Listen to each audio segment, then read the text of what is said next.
Gimana, Ustaz? Ada hukum yang Iya, hukum digeser? yang digeser, kalau digeser artinya masih diberlakukan, cuma Oke. ditunda. Heeh. Itu bukan cuma digeser, atau bahkan dipindah, Heeh. atau bahkan dihapus, demi supaya tidak mengganggu persatuan. Misalnya gimana, Ustaz? Banyak sekali contohnya. Antum bisa buka dalam Sirah Nabawiyah, itu kan dikisahkan ketika Rasulullah SAW Fathul Mekah. Ini guru sejarah antum ini kayak agak sedikit Oh enggak, Ustaz. Ini penting banget, Ustaz.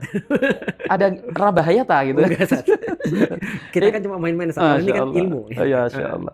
Itu di Sirah Nabawiyah kan kita tahu bahwa Nabi SAW ketika Fathul Mekah, beliau melihat kondisi Ka'bah yang memang tidak sesuai aslinya kan gitu kan. Iya. Dan kemudian beliau curhat kepada Ummahatul Mukminin, kepada Ummul Mukminin Aisyah, seandainya aku tidak khawatir atas kondisi umat ini yang baru masuk Islam, maka akan aku bongkar Ka'bah ini dan aku akan kembalikan seperti wujud asli di masa Nabi Ibrahim. Oh, yang panjang, Ustaz. Kan aslinya sekarang Ka'bah kecil Pendek, kan. kecil. Lingkaran itu yang ada lampunya hijau 3 itu sebenarnya masuk ke dalam Ka'bah. Dan itu kan dalam sirah dibongkar ya, dibongkar, diperkecil. Kurang harta. Kurang harta. Iya, betul. Jadi di situ juga pelajaran kok. Kalau orang jahiliyah saja bangun masjid, itu ketika tidak ada harta halal, mereka lebih baik ngecilin masjid Daripada minjem. daripada harta yang nggak jelas. Loh, hari ini kita ini demi bangunan megah nggak peduli dari mana sumber. Masya Allah. Itu lebih jahil daripada jahiliyah ini. Ajib. Bahaya. Nggak apa-apa ini, Ustaz. Nggak apa-apa. Berarti dulunya gede, dikecilin karena kurang tapi dana. Rasul oke lah, nggak Nah, apa-apa. ketika zaman Rasul kan beliau tahu ini ukurannya nggak sesuai seperti poster di masa Nabi Ibrahim. Beliau nggak membongkar, dalam artian beliau rela Ka'bah tidak asli demi tidak merusaknya persatuan, tidak mengganggu ukhuwah. Itu dalil hadisnya. Kalau di Al-Quran biasanya kita nggak keterima kalau dalil cuma hadis. Di ayat Al-Quran banyak. Misalnya kisah terkenal ketika munculnya biang kerok. Musailamah. Bukan, yang Bani Israel. Oh, ini Samiri.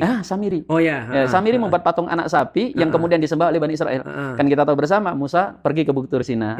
Yang kala itu ditunggu sama Harun Bani Israel. Nah, ketika terjadi huru-hara saat itu, gaduh, ini gimana ini? Itu kan Harun tidak bisa menyelesaikan. Perpecahan ukhuwah antara umat Islam yang ada saat itu bukan antara penyembah patung anak sapi dengan yang tidak menyembah. Kalau itu jelas keimanan dengan kesyirikan gitu. Itu jelas harus kita punya sikap di situ. Tapi perpecahan adalah antara kaum muslimin dalam menyikapi ini orang yang sudah musyrik diapain. Ada yang bilang udah ditindak di sini aja. Ada yang bilang entar nunggu Musa, entar begini. Ada berbagai macam pendapat. Nah, Harun kan bukan pemegang otoritas.